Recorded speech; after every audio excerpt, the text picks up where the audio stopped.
Alright y'all, welcome back to Common Arms channel. So today we're doing a little overview of my Team Wendy Exfil Ballistic helmets. Now I'll be sharing just an overview as far as everything that came with it, some of the components of the helmet, as well as a little bit of a comparison with my Army issued helmet. Now this is a level 3A ballistic helmet, so with the National Institute of Justice. Basically what that means is it can take up to a 44 Magnum. So that's pretty standard with everything you would see with your military issue combat helmets.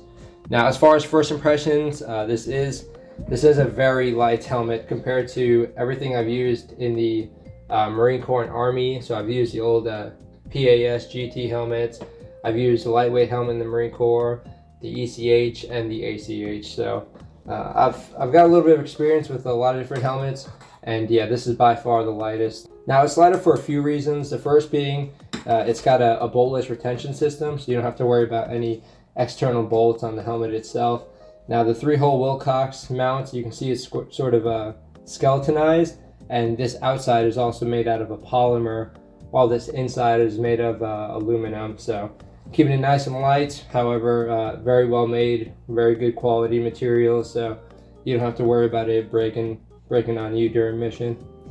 And these 3.0 rails are also made of polymer, and you can see it's got 3 slots for Picatinny if you want to mount something like a Surefire flashlight or a Streamlight or what have you, or an action camera if you have one of those. And you can see it's actually got a plate here, so if you want you can remove that and put anything that accepts M-LOK, so you know, flashlights or what have you.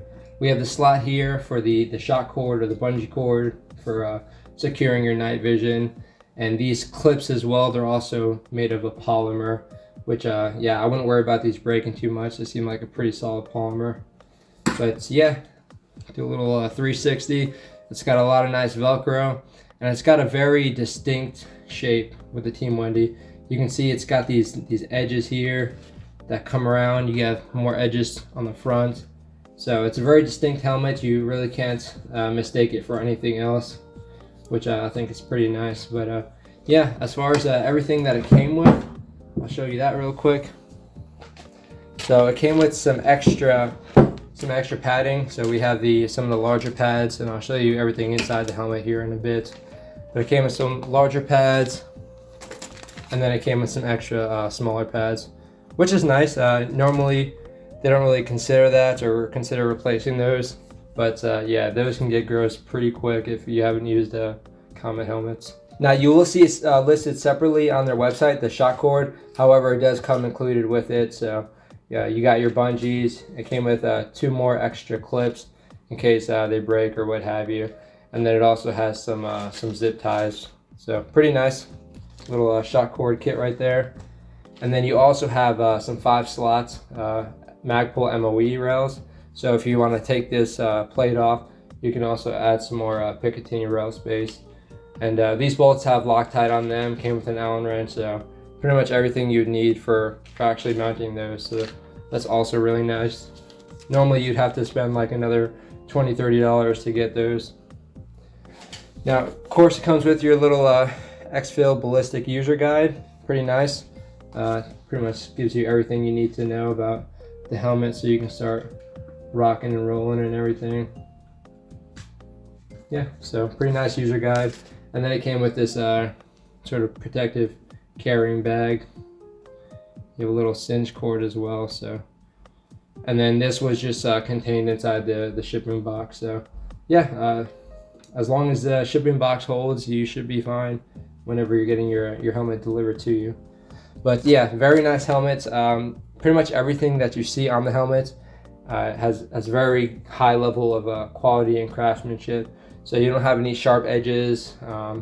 There's no gaps as far as where they would put the molding on the bottom. There's no gaps that you might see. There's no paint chips yet. There's no weak adhesive on the Velcro. So it's all very, very nice and streamlined. And even in the back, you can see there's very minimal gap where you'd see the molding connected. Normally you would see like a bit of a gap, and that can be a little concerning when that starts coming and peeling off. But we'll give you a little inside view. So you can see it's got what they call their Zorbium padding, which is very, very firm. But what's nice, even though that's very firm, it's got these extra pads, so it's not too uncomfortable. But yeah, these pads are very nice. They'll definitely absorb a lot of shock, so there's no concern there. You have the center pad that you can remove that if you want to put like a headset on, and the headset has like the overcarriage or the strap. No concern there. And then yeah, you can see the padding goes all the way around. So very, very nice, very comfortable. And yeah, these are all pretty much Velcro, so you can just attach it like that, or take them out if you really don't like them. But yeah, they do make it a little more comfortable, especially since you're not touching the Zorbium directly.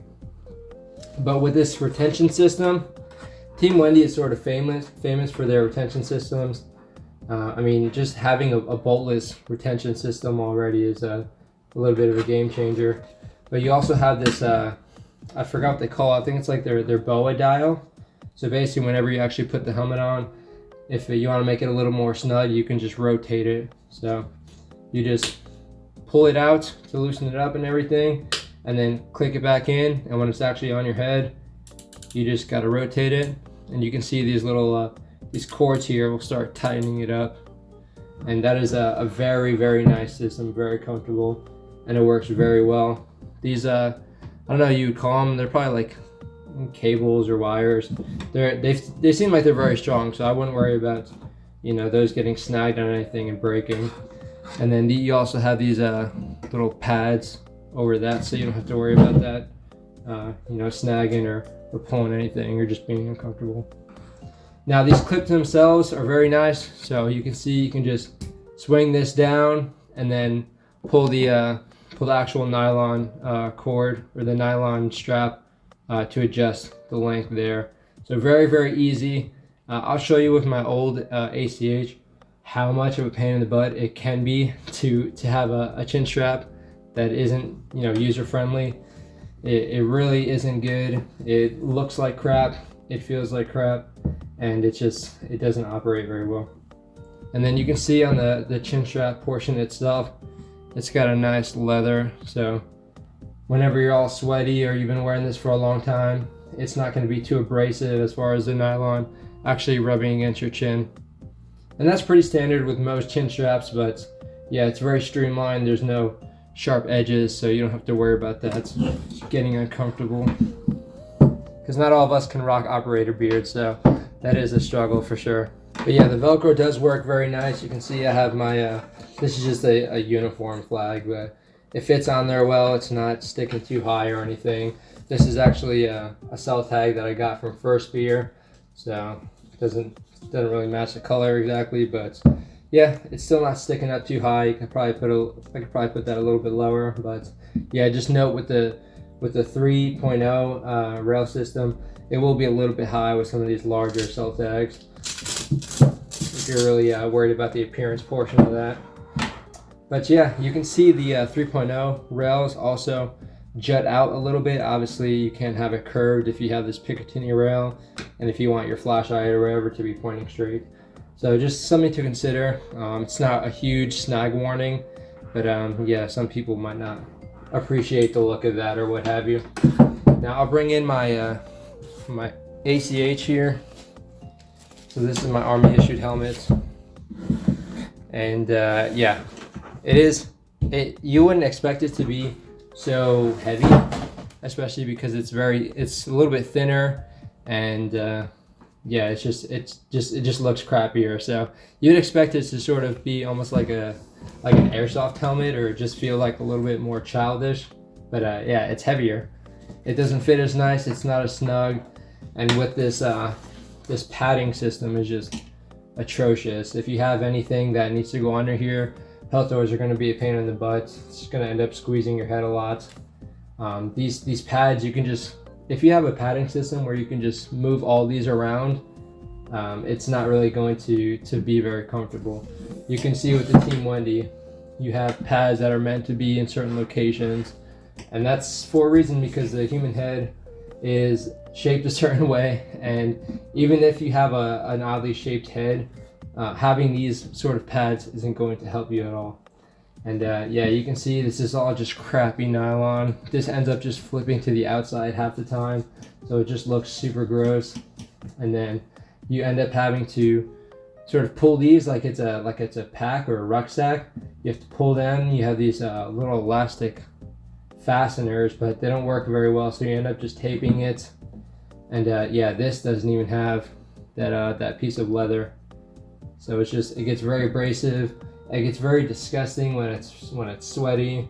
The pads get super gross, and yeah, I can go all day about how bad this is, but yeah, just when compared to the Team Wendy, yeah, it's like night and day. It absolutely is. But I'll give you a little front profile of both of these, so you can take them as you will. I mean, again, a high cut helmet, especially one as expensive as a Team Wendy, you can expect it to be a little bit nicer at least. But, and then I also have this, this is just a cheap little airsoft bomb helmet, and we'll do a little side by side there. So, I mean, I don't have an issue with standard like Ops Core, fast helmets, or any other high cut helmets. They serve their purpose, but I do not like the arc rail system. It's kind of a pain in the butts when you want to mount a lot of different things. But yeah, it is what it is. So again, this is sort of a cheap like bicycle helmet. So it's sort of just to compare the two as far as the shape is concerned.